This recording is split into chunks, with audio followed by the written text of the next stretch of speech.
سندھ کے شہر مورو میں دعوت اسلامی کے شعبہ خدام المساجد والمدارس کے تحت مسجد کا سنگ بنیاد رکھا گیا۔ اس موقع پر رکن شورا حاجی محمد ایاز اتاری، شعبہ خدام المساجد والمدارس اور دیگر شعبہ جات کے اسلامی بھائی، مقامی شخصیات اور دیگر اسلامی بھائی بھی موجود تھے۔ ایک اسلامی بھائی نے پلاٹ خرید کر مسجد بنانے کی نیت کی اور دعوت اسلامی کو وقف کیا۔ رکن شورا حاجی محمد ایاز اتاری اور دیگر اسلامی بھائیوں نے امیر اہل سنت کے والدین کے اصالہ ثواب کے لیے مسجد بنام فیضان قرآن کا سنگ بنیاد رکھا۔ رکن شورا نے مسجد کی جلد تعمیر، مسجد کے لیے جگہ دینے والے، اسے بنوانے والے اور اس کی تعمیرات میں حصہ لینے والوں کے لیے دعا کروائی اور مدنی خبروں سے گفتگو کرتے ہوئے بتایا، شہر مورو کے اندر، سٹی کے اندر ماشاءاللہ مسجد بنائی جا رہی ہے اور آج اس کا سنگ بنیاد رکھا گیا ہے۔ ہمارے بھائی نے ماشاءاللہ مسجد کی جگہ بھی دی ہے اور بنا بھی رہے ہیں۔ روایتوں میں آتا ہے کہ جو اللہ کا گھر مسجد بناتا ہے اس کے لیے جنت میں محل بنایا جاتا ہے۔ میں دعا کرتا ہوں کہ اللہ تعالیٰ ان کے لیے، ان کے خاندان کے لیے اور ہم سب جس نے بھی حصہ ملایا ہے، اللہ تعالیٰ سب کو جنت میں گھر عطا فرمائے۔ ادھر صوبائی دارالحکومت لاہور کے اڑا کے عزیز بھٹی ٹاؤن کے نذیر گارڈن میں بھی مسجد فیضان قرآن کا سنگ بنیاد رکھا گیا۔ اس سے قبل رکن شورا حاجی محمد منصور اتاری نے قرآن کریم کی شان و عظمت بیان کرتے ہوئے اسلامی بھائیوں کو قرآن پاک کی تلاوت کرنے، اپنے بچوں کو قرآن پاک کی تعلیم دلوانے کا ذہن دیا۔ اللہ کرے کہ قرآن مجید، فرقان حمید کو ہم کھولنے والے پڑھیں، اس کو پڑھنے والے بنیں، اس کو دیکھنے والے بنیں کہ جس کے ایک حرف کے بدلے 10 نیکیاں پڑھنے والے کو مل رہی ہوتی ہیں۔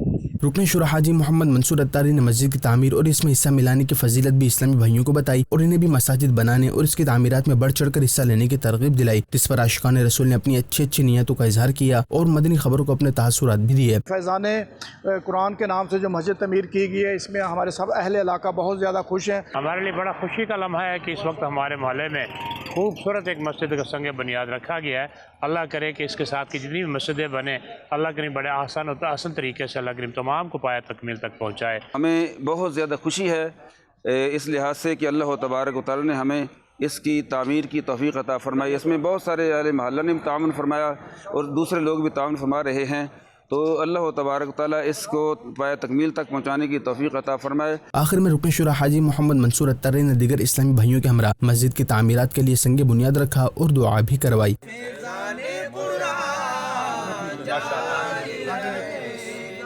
دوسری جانب وفاقی دارالحکومت اسلام آباد کے سیکٹر 13 ڈی میں بھی مسجد فیضان قرآن کا سنگ بنیاد رکھا گیا، جس میں دعوت اسلامی کی مرکزی مجلس شورا کے رکن حاجی سید لقمان اتاری، رکن شورا حاجی وقار المدینہ اتاری اور شعبہ خدام المساجد والمدارس سمیت دیگر شعبہ جات کے اسلامی بھائیوں اور مقامی عاشقان رسول نے شرکت کی۔ اراکین شورا و دیگر نے مسجد کا سنگ بنیاد رکھا۔ اس حوالے سے رکن شورا حاجی وقار المدینہ اتاری نے مدنی خبروں سے گفتگو کرتے ہوئے بتایا، فیضان قرآن مسجد کا مغرب کی نماز کے بعد سنگ بنیاد رکھا گیا۔